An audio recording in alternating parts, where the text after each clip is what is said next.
Everything feels fine from the outside. I have got a good career, a wonderful family. I go on holidays, I have a brand, Instagram worthy life that people feel envious of, but I feel lonely and lost so many times.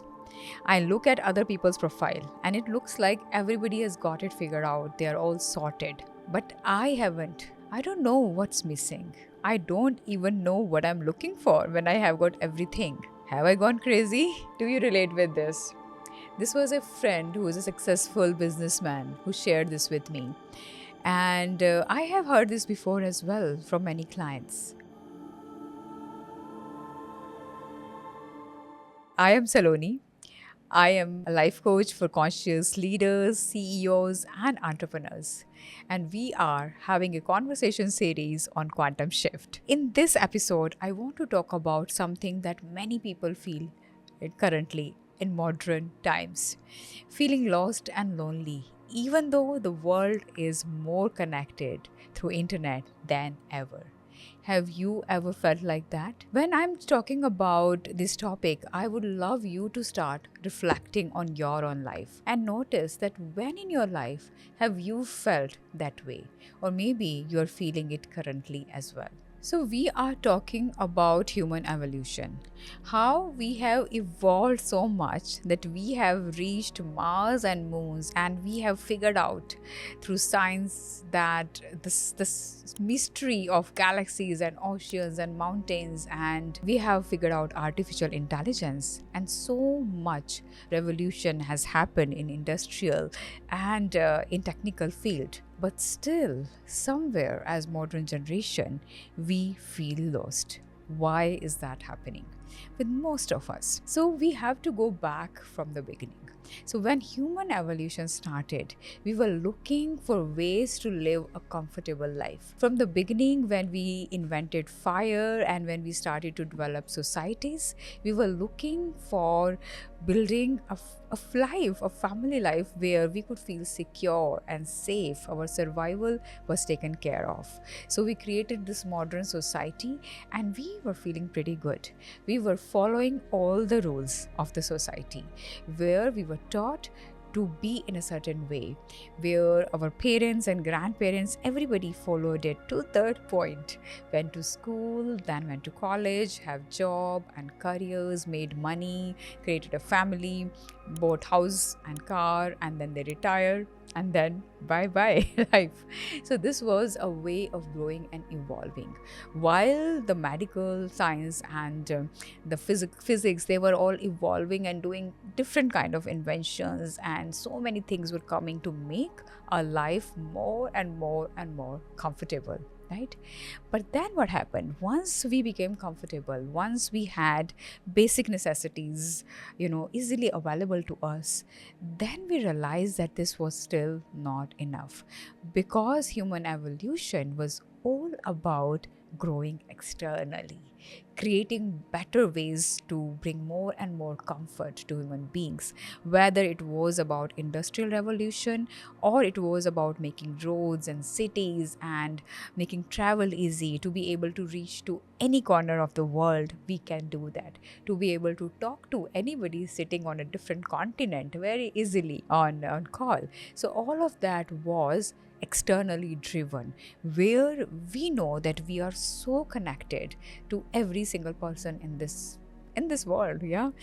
But still, somewhere which was left was how we are connected to the person who is sitting next to us, whether we were able to understand what's going on in the heart and mind of the person inside our house, whether it could be our partner, a child, also closer to that, the person in the mirror. Sometimes we wonder, do we really understand the mystery of our own heart, our own mind, and our own spirit, let alone the mystery of the person who is next to us? And that's what is the quest of modern generation.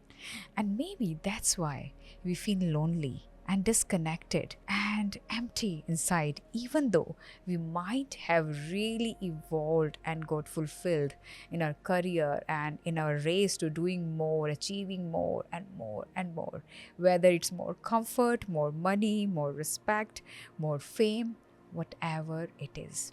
So take a moment and reflect on this. When you think of having more, does it make you feel deeply fulfilled, connected to yourself? When you achieve certain goal and feel happy because you thought that achieving that particular goal will make you happy, after achieving that, did you truly feel deeply satisfied or not? When you start to notice and reflect on these questions, you will get to understand your mind, your heart deeply. And for that, you might need not a long time, but at least a few minutes of slowing down, taking a pause, connecting with your heart, your body, and realizing what is it that you truly desire. And most of the time, what human beings desire, which is an innate, inherent desire of every human being, whether it's a child of young age or whether it's an elderly person, and that is deep connection, belonging, love, affection. It's an innate need for all human beings. And when we are not able to give that to ourselves because we are in a rut, in a race of doing what everyone else is doing around us without questioning, then we start to feel this feeling of being lost, not realizing what is it that I'm missing.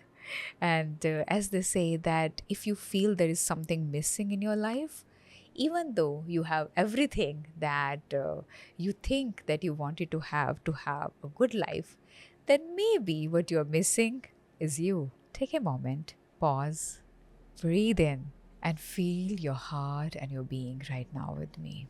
What did you feel?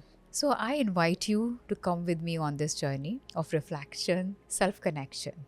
And I will leave you with few questions, simple questions to really tune into, to help you connect with yourself on a deeper level. So start with noticing that what is it that you truly value in your heart? Do you constantly feel pursuit of something that's not there? And when you achieve something, do you start chasing something else? If that's true, what would happen if you slow down and drop chasing, drop the pursuit, no matter how beautiful, how amazing that pursuit is? Maybe you are chasing a purpose, or you are into altruism and you want to change the world, you are into charity or making a huge difference. For a moment, just stop, maybe for every day 5 minutes, stop that pursuit or chasing and connect with your breath. Feel the present moment in here and now, when there is no past, no future. It's purely you, your breath, and your connection with the life force within you. And notice what happens when you are not striving for anything, as if you are completely whole and complete in that moment. Wholeness is something that you already are. And this is an experience which is not outside of you. But when you connect with the wholeness within, the experience of who you are, you will notice that that void inside of you, that emptiness inside of you, start to dissipate and vanish. I would love to hear back from you. What is your experience when you start to connect back with the wholeness within? Please drop comments in the comment section below. If you have any questions, feel free to ask, and I would love to answer your questions in the next episode of Quantum Shift. Looking forward to see you soon. Bye for now.